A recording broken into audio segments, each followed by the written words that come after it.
B2B sales professional and you want to know how the top 1% consistently close multi-million-dollar large deals year after year? Well, if so, you're in luck, because in today's video, I'm going to cover 10 tips and techniques you can use right now to start implementing into your sales process so you can start closing larger deals and earning more commission. And if you stick around to the very end of the video, I'm going to give you one super secret tip that I used that none of my peers use. And I'm pretty sure most of the top 1% don't even use this tactic. And it's helped me earn over 12 straight President's Clubs and sell over $125 million in sales over the last 10 years. So let's hop right into today's video and we'll get right into it.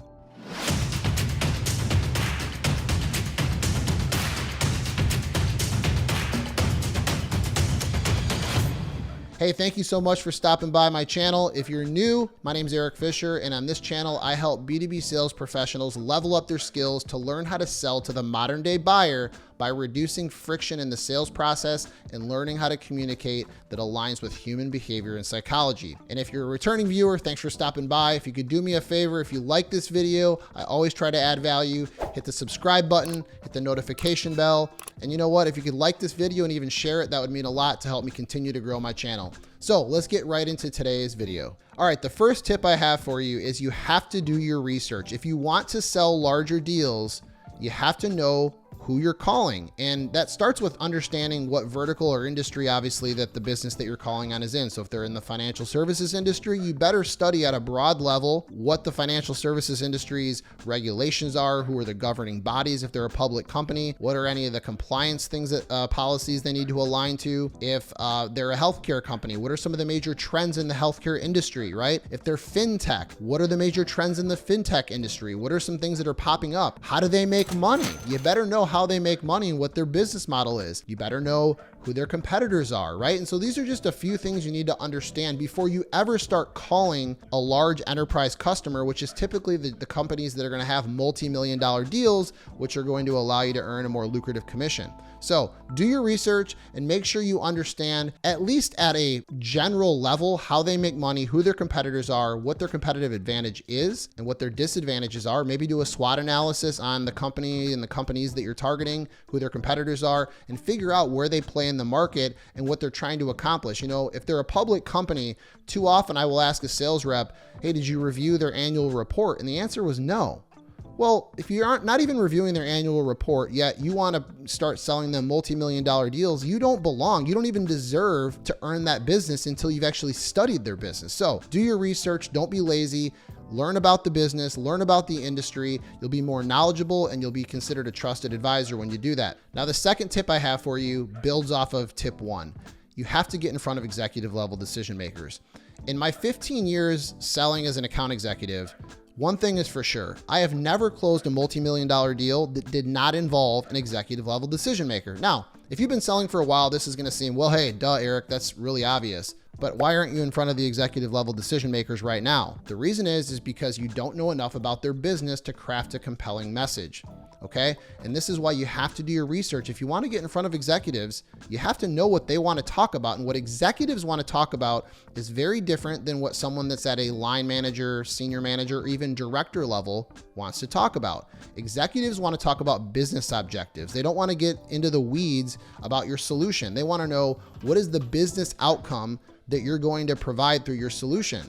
And you better have some really great questions, and you better show them you've done your research through your messaging so you can earn the right to use and spend time with them when they don't have very much time. So tip two, do your research so you can put together a compelling message and ask really great questions to align to an executive decision maker's goals and business outcomes they want to achieve by the research you did. Now, moving on to tip number three. Tip number three builds off of tip number two. What do you know? You have to learn how to ask deep discovery questions, because if you can't, you are not going to uncover the information you need or the intelligence you need in order to put together the right solution, block out competitors, and put your company and yourself in a position to win, therefore helping the customer, which is most important. But most sales reps struggle with asking deep discovery questions because they feel salesy, they feel pushy, and they've created an immense amount of friction by the questions they do ask because they don't know how to use the right language that will help open up the conversation more and get the customer talking. So if you want some tips on how to use frictionless selling, there's a link down below. You can schedule a call with me. That's specifically what I teach people, is how to reduce friction in the sales process so you don't have to feel salesy, pushy, overly assertive, asking unnatural questions, tied to BANT. BANT is good. You need to know budget, authority, need, and timeline, okay? But guess what? If you don't know how to ask those questions in a way that doesn't seem salesy, you're gonna really struggle. So if you want more information, click the link down below. Back to discovery questions. If you're not asking questions that are business questions and you're only asking, for example, technical questions, well, you're going to struggle when you get later on in the deal because you're gonna, at the end of the day, you need to tie your entire solution back to a business objective, not a technical objective. And again, I know I'm making this about an IT solution because that is what I sell. But for most people, if they're selling software, they're so focused on the mechanics of how the SaaS software works and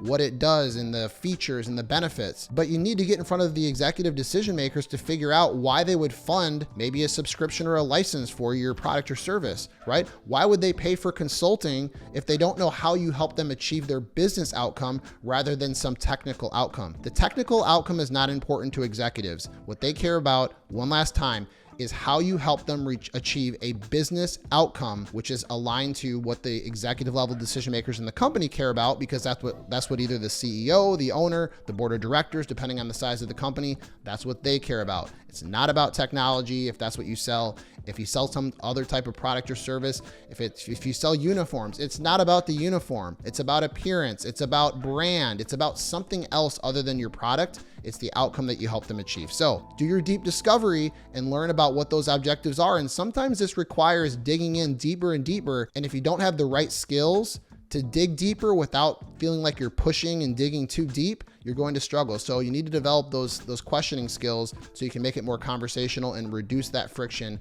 in your discovery calls. Now, moving on to tip number 4. This might not involve just you as the sales rep. It might involve a solution engineer or someone else from your company that helps you package your offer. Now, if you sell software or you sell consulting or you sell some other physical product, for example, maybe it's hardware, whatever it is you sell, there's usually some other technical person or pre-sales person that's going to assist you in your sales process. Now, when that person's involved, you need to provide them with the right amount of information, and typically you want to invite them early to the calls as much as possible so you can get the right information so you can eventually craft the right solution or offer for that customer that helps them achieve their desired outcome that they're looking for. And too often what happens is sales reps try to push their product or service because that's what they're told is, hey, go sell this. And that really defeats the whole purpose of selling. The purpose of selling is helping a customer go from point A and bridge the gap to help them change where they are to where they want to be. And if you're trying to just push a particular product or service upon someone, but not bridging the gap for them, and your offer doesn't land right,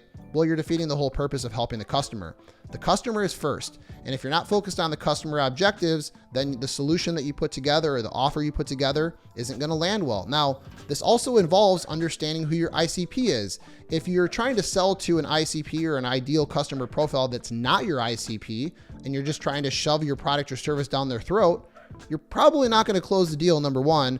And it is possible that your product or service isn't the right fit for them, which goes back to tip number 3, which is do proper discovery and qualification.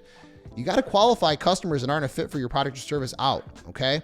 And qualify customers that are a fit in, and then dive deep into those discovery questions so that when you do package your offer, solution, or proposal, it lands the way that it's supposed to, so that it makes closing the deal seamless and so much easier because it just seems like the logical next step. Moving on to tip number 5, and this is a big one that I've made this mistake a ton of times in my career. Even to this day, sometimes I struggle because most salespeople are people pleasers. And unfortunately, what that results in is over-promising and under-delivering. If you work for any type of company that involves more than just one person, you're going to be relying on other people. And so the tip number 5 is actually setting expectations both with the customer as well as internally within your organization. Internally, let's start with that. The people that work in your organization that are going to help you, they need to know what the expectations are that the customer has. Because if you don't define what those expectations are and you just assume that they're going to turn whatever their component is of the solution around in a time frame that meets your expectations, you're going to be disappointed, and then ultimately you're going to let your customer down. So set proper expectations, ask questions. How long are things going to take on their end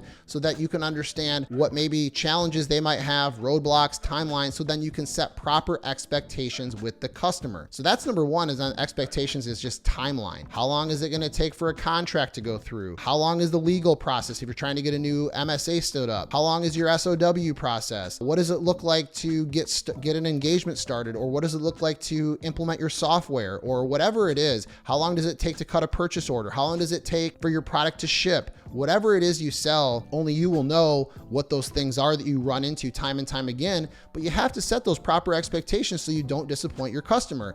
If you frame their mind in terms of what's going to occur, they're not going to be disappointed because they already know what's coming. They may not like how long something takes, but at least you've communicated it to them so they know. And as long as you've communicated it and set expectations, they can't really be all that upset with you because you told them up front. Now, the second part of expectations, which is super important, is this. All of our customers know that we're not a one-stop shop, meaning we don't solve every problem under the moon. Therefore, don't try to be a company or a vendor or a salesperson that tells them you can solve every problem they have. They're smarter than that. They know that's not possible. They also know that no company, no product, no service, no person is perfect.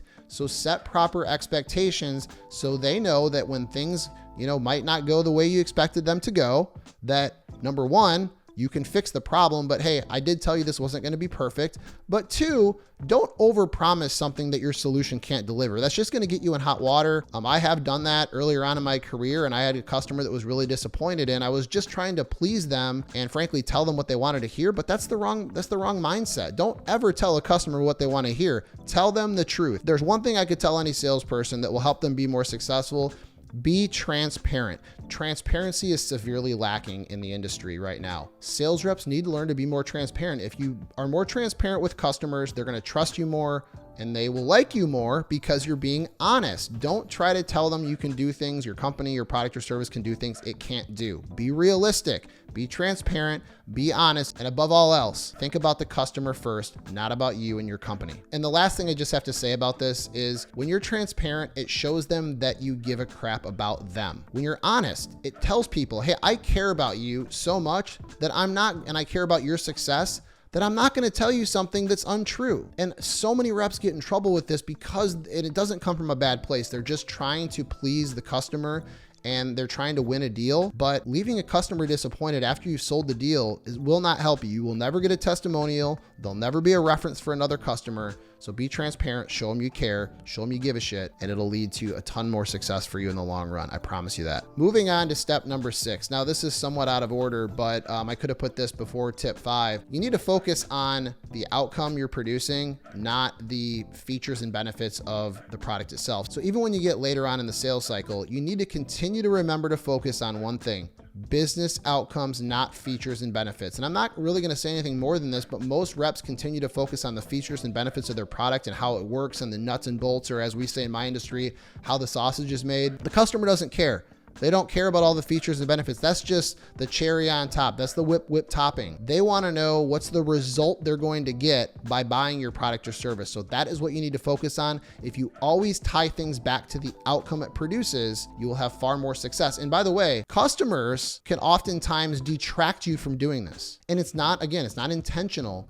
But customers also get attracted to shiny balls and things like that. You have to redirect them back to the outcome that they're trying to achieve to make sure you have alignment and that they are the right fit and that you have alignment on why it is that you've made it this far in your sales process and why they're spending time with you to maybe do a demo or move to a proposal, so that they're not forgetting about what outcome it is that you're achieving. Because at the end of the day, if you sign a contract, they will define whether or not it was a good contract, a good experience, based on if they achieve their outcome or not. If they don't, it will not be considered a good engagement, and they will not be happy with you, and they will not buy from you again, or they will not recommend you to a peer in another company, for example. They will never serve as a reference. So focus on the outcome and how you're going to help them achieve that outcome, not about the features and benefits. Pretty simple. All right, moving on to tip number 7. Tip number 7 is pretty obvious, but most sales reps again struggle with this. You need to learn how to handle objections. And objections come in all phases of the sales cycle. There's prospecting objections. You get on cold calls. You get people that don't respond to your emails or respond with really short responses, and you don't know how to handle those. People don't call you back. You're in discovery discovery calls and people don't want to give you the information you need, probably because you don't know how to ask questions the right way. But you obviously are going to get to objections later on in the sales process when you're trying to close the deal. And this requires skills. I don't know what you want. If you're looking for ransom, I can tell you I don't have money. But what I do have are a very particular set of skills. Skills I've acquired over a very long career. Skills that make me a nightmare for... You need to learn how to handle objections. If you want to learn how to handle prospecting objections, there's a link to a mini course I have that'll help you out that is really, really cheap. But if you want to learn how to handle objections in the prospecting top of funnel activities, you can go check that out. But I would urge you to start building skills on how to handle objections at every phase in the sales cycle. So if a customer says something to you like this, No. Okie dokie. No. Gotcha, thanks. Terrific. Thanks for your time. Let me say... maybe. Well then. hey, yeah, we're going to need some time to think about this solution. You've given us a lot to think about. Really appreciate your time, but we'll get back to you at a later date when the time is right for us. That doesn't work for a sales professional, right? Because now you have no timeline. Now, what that goes back to is, if you did your discovery right, you would know what their timeline is and what the outcomes they need to achieve are and by what time. Therefore, you can hold them accountable to, well, Mr. Customer, I thought you said you needed to have this achieved by XYZ date. Is that correct or did I hear you wrong? No, that's correct. Okay, great. Just so I can make sure we have things organized on our end, given that timeline, when is it that you'll be making a decision and what are the criteria you'll be using to make a decision, right? Another thing you could do is oftentimes when you get to closing, you're usually competing with a vendor or two if it's a larger deal. And so because of that, you need to ask some really great follow-up questions to set the next step and set the stage or frame up what's going to happen, okay? And so oftentimes when customers are being pressured by salespeople they feel like they're pressuring the customer. They feel salesy and slimy, trying to push them for a decision. And the bigger the deal, the harder this becomes for sales reps because number one, they don't want to lose the deal. They don't want to push too hard, but they also need to get an answer because they're probably getting some pressure from their sales manager on what the next steps are. And obviously larger deals have longer sales cycles. So again, everything we've talked about has built up to this point. You have to know your customer. You have to know the problems that they're trying to solve. You have to know any specific trends in the industry, compliance things they have. Anything that will help you ask better questions later on will help you handle objections and not necessarily trap the customer, but ask very specific open-ended questions to let them respond, to then redirect them back to what they told you at the beginning of the sales process was they had to accomplish XYZ result by X period of time because if they didn't, the cost of inaction was Y. And that's what you tie everything back. You tie people down or the customer down to what they told you at the beginning of the sales process.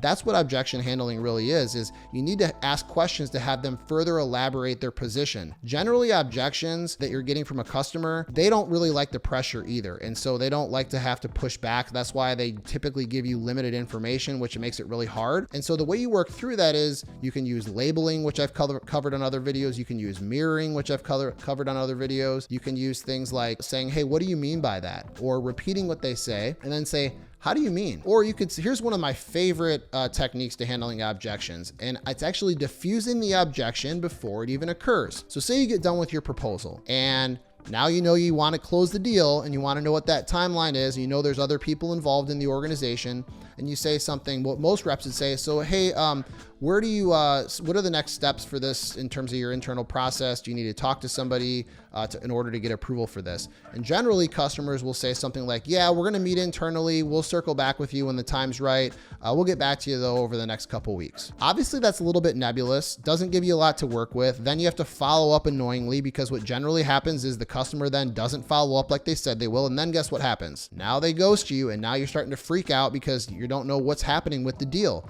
You have to stay in control. So what I typically do is I diffuse any pressure by doing this. I say, hey, just curious. I know you're working with a couple other suppliers and frankly, we all are different, but we're all very much the same. So I know that, that a lot of salespeople will say, oh, we're so much better or we're so much different than everybody else. But I can understand from your perspective, we're probably all similar.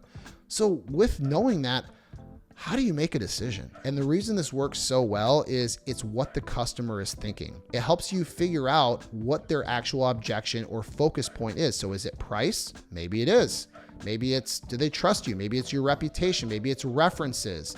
They will typically tell you what their criteria for making a decision is if you ask that specific question. I promise you, if you try that, you'll have much more luck, not only closing bigger deals, but closing any deal, and it'll diffuse any sales pressure, handling objections when they kind of are trying to kick the can down the road, leaving you with little to work with. All right, moving on to the next tip is you have to ask for the sale or ask for the business.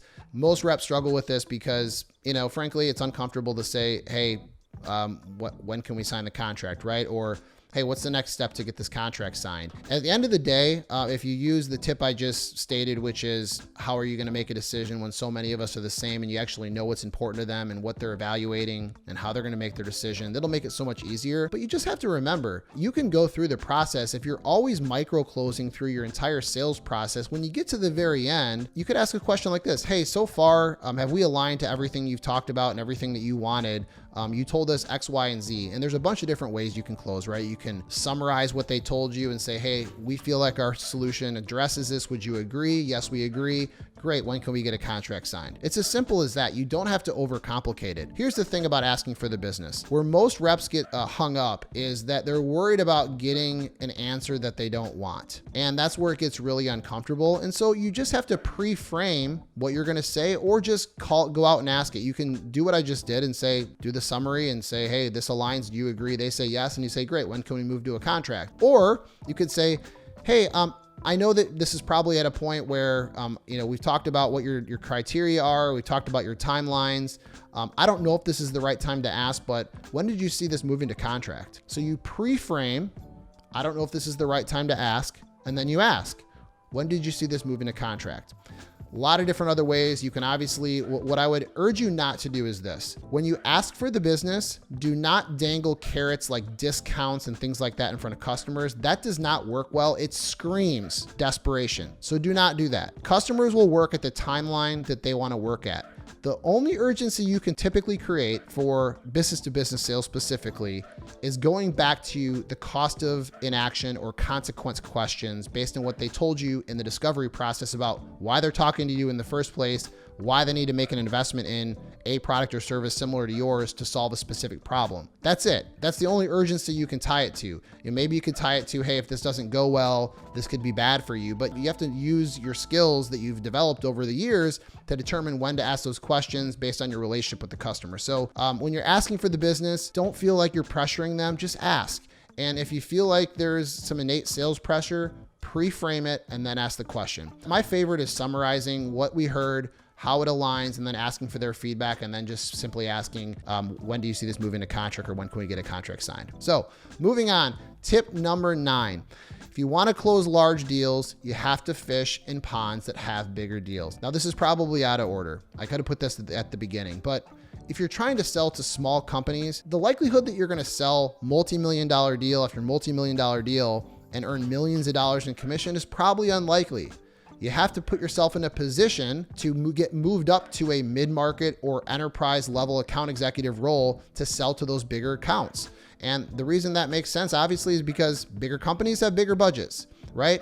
Yes, there's less red tape at smaller companies. Doesn't mean there aren't big deals to be had there, but generally speaking, the bigger companies are the ones that are going to have the bigger deals. And if you want to get involved in those bigger deals and be able to sell those large customers, you need to obviously level up your skills to move from selling to startups, to mid-market, to enterprise, and maybe strategic accounts, however your company's got it set up. So make sure you're building your skills, invest in yourself.